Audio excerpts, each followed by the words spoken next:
नमस्कार दोस्तों, नेताजी कहीं में आप सभी का बहुत स्वागत है। मैं सीपी शुक्ला, कैमरामैन अनीश यादव के साथ। जैसा कि आप सभी ने एक कहावत सुनी होगी, जल है तो कल है, पर यह आधा सच है। जल है तो कल है, सिर्फ यह आधा सच है। और पूरा सच क्या है? जल है, जंगल है, नदी है, झरना है, समुंदर है, पहाड़ है, पशु हैं, पक्षी हैं, इन सब के मिलने से ही एक प्रकृति का निर्माण होता है। जब यही सभी रहेंगे तभी कल है, अन्यथा सबका सब मरुस्थल है। आज आप लोग देख रहे होंगे अंधाधुंध जंगलों की कटाई हो रही है। आज आप लोग यह भी देख रहे होंगे लगातार नदियों पे बांध बनाए जा रहे हैं, उनके पानी को रोका जा रहा है। आप यह भी देख रहे होंगे बड़े बड़े पहाड़ों को बिल्डिंग बनाने के लिए तोड़ा जा रहा है। बड़े बड़े पहाड़ों को रास्ते बनाने के लिए, कंक्रीट के लिए बम से ब्लास्ट कर करके तोड़ा जा रहा है। अगर प्रकृति ने जैसा अपने आप को बना रखा था, अगर प्रकृति वैसी नहीं रही तब क्या होगा? कौन सी सभ्यता बचेगी? क्या हम अपने आप को ज़्यादा सभ्य करने के चक्कर में, ज़्यादा मॉडर्न बनने के चक्कर में, ज़्यादा एडवांस बनने के चक्कर में, ऐसा तो नहीं कि हम मनुष्य प्रजाति और जीव प्रजाति को ही नष्ट करने पे तुले हुए हैं? सोचने वाली बात है। एक तरफ तो हम लोग कहते हैं जल है तो कल है, पर कभी आपने यह सोचा है वह जो पीने योग्य पानी है, जो पीने योग्य जल है, वो हमारे आप तक पहुंचता कैसे है? वह हमारे आप तक मानसून के द्वारा पहुंचता है। और यह मानसून को लेके आता कौन है? जो बड़े बड़े जंगल हैं, बड़े बड़े पेड़ हैं, इन्हीं के द्वारा वह जल हमारे आप तक पहुंचता है। पर जिस हिसाब से लगातार जंगलों की कटाई हो रही है, सिर्फ व्यक्तिगत लाभ के लिए, आर्थिक लाभ के लिए, जो लगातार लोग लकड़ियों के लिए जंगल को नष्ट कर रहे हैं, फर्नीचर के लिए जंगल को नष्ट कर रहे हैं, तो आने वाले समय में अगर जंगल नहीं रह जाएगा तो जल भी नहीं रह जाएगा। और जब जल नहीं रह जाएगा तो नदियां नहीं रह जाएंगी, नदियां नहीं रह जाएगा, समुंदर नहीं रह जाएगा, समुंदर नहीं रह जाएगा, सबका सब रेगिस्तान हो जाएगा। और जब सब कुछ रेगिस्तान हो जाएगा तो आप विश्वास मानिए, जीवन की कोई भी प्रजाति जिंदा नहीं बचेगी, कुछ भी नहीं रह जाएगा, सब शून्य हो जाएगा। हम अपने आने वाली नस्ल को क्या देना चाहते हैं, यह हमें आपको निर्धारित करना है। सरकारें बनती हैं, सरकारें बिगड़ती हैं, और सरकारें अपने लाभ के लिए जंगलों को भी बेच रही हैं, नदियों को बेच रही हैं, झरनों को बेच रही हैं। क्यों? क्योंकि उससे उन्हें लाभ कमाना है। सरकार चलाता कौन है? मनुष्य चलाता है। तो मैं तो सीधे कहूँगा, मनुष्य अपने स्वार्थ के लिए इतना अंधा हो चुका है कि उसे यह भी फिक्र नहीं है कि हमारी जो आने वाली नस्लें हैं वो कहाँ रहेंगी, कैसे रहेंगी, वो कहाँ से शुद्ध पानी पाएंगी, वो कहाँ से शुद्ध हवा पाएंगी, वो झरनों का गीत कहाँ से पाएंगी, वो नदियों का संगीत कहाँ से पाएंगी, वो कहाँ से पहाड़ पाएंगे, वो कैसे घूमने कहीं जाएंगे? नहीं रह जाएगा आपका कोई जंगल, नहीं रह जाएंगे झील झरने, तो लोग मनोरंजन कैसे करेंगे? दुनिया की सबसे सुंदर मनोरंजन का जो साधन है वह प्रकृति है।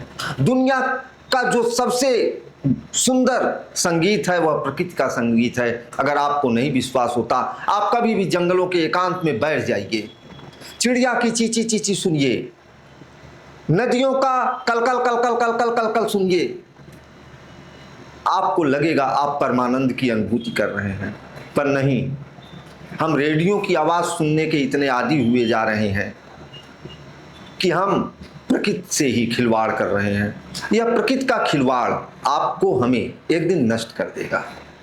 क्योंकि यदि समय रहते जंगलों का कटान नहीं रोका गया, नदियों के ऊपर ज़्यादा जो बांध बनाए जा रहे हैं नहीं रोके गए, तो यह मानव सभ्यता और संस्कृति को ही खत्म कर देगा।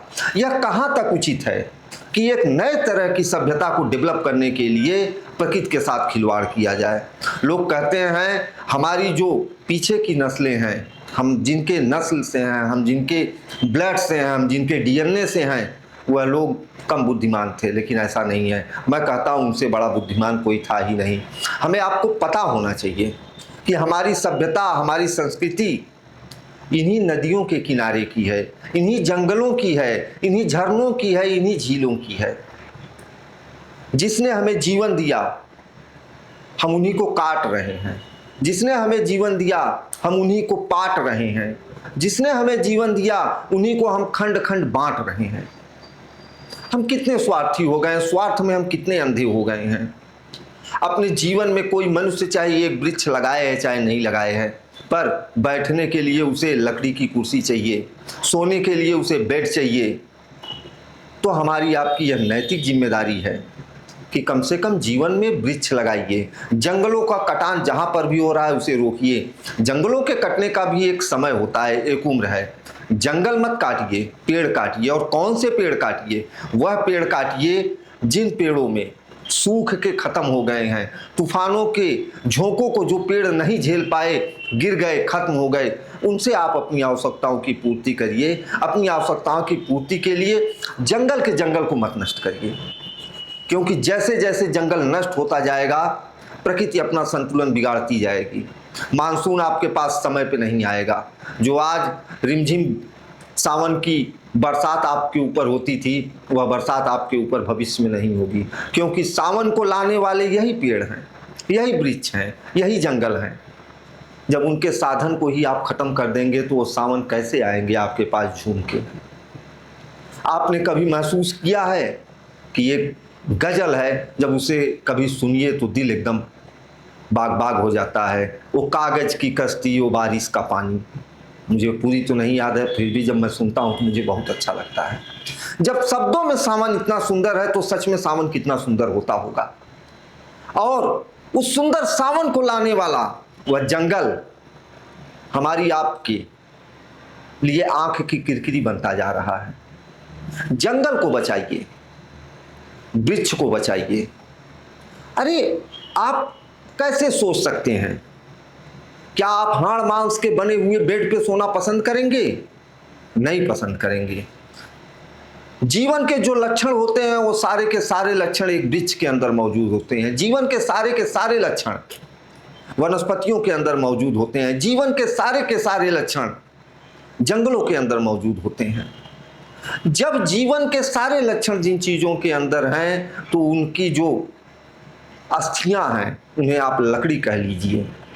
अस्थियों के ऊपर आप सोएंगे तो आपको नींद कैसे आएगी भला? और वह भी ऐसी अस्थियां जो अपनी मृत्यु से नहीं मरी हैं, जिन्हें जबरन काटा गया है, जिन्हें जबरन बोटी बोटी किया गया है, सिर्फ आपके लिए बेड, कुर्सी, चारपाई ये सब बनाने के लिए।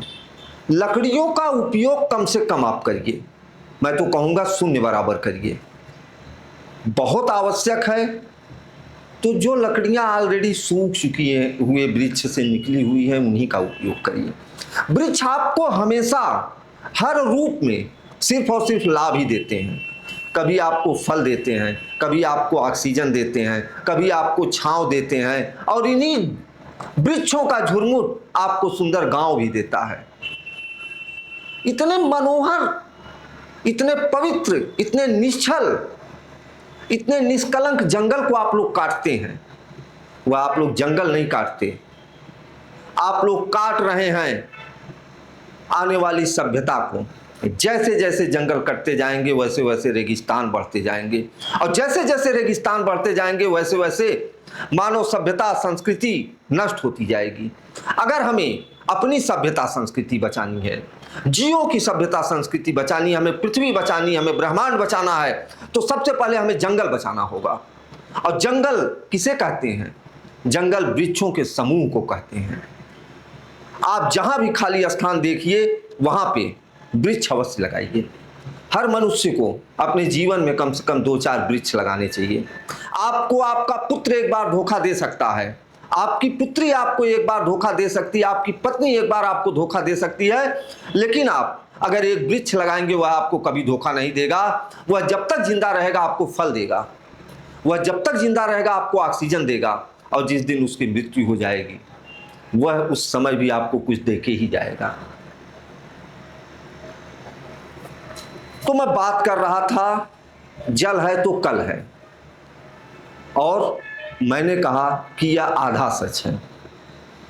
जो मैंने अभी आपको बताया आधा सच है। मेरी बातों से आपको समझ में आ गया होगा कि पूरा सच यही है कि जल है तो कल है, पर पूरा सच यह है कि जल, जंगल, झील, झरना, नदी, समुंदर, यह सब मिलकर ही कल है।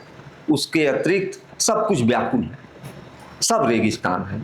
आप लोगों से हाथ जोड़कर निवेदन है, मेरे इस वीडियो को ज़्यादा से ज़्यादा लाइक करिए, शेयर करिए, सब्सक्राइब करिए और कमेंट करिए, और ज़्यादा से ज़्यादा लोगों को जहाँ तक हो सके यह सलाह दीजिए कि जंगलों के साथ छेड़छाड़ न करें। ऐसी गवर्नमेंटों के खिलाफ आप लोग खड़े हो जाइए जो जंगलों के साथ छेड़छाड़ कर रही हैं। धन्यवाद, नमस्कार।